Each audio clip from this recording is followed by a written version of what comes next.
Oh, on this unit, not sure if it's the gas valve because I was getting like 16 volts coming to it. So that could be too low of a voltage to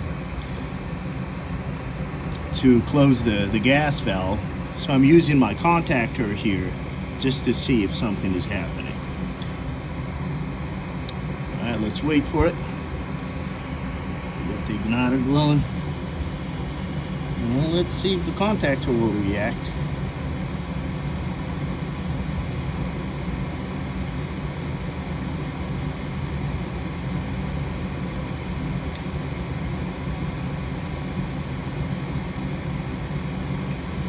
Yeah, it's not enough voltage, so it's definitely the I checked on the transformer. I was getting 27 volts out of it, so it's gonna be this sucker right here, the circuit board. There you have it, brothers.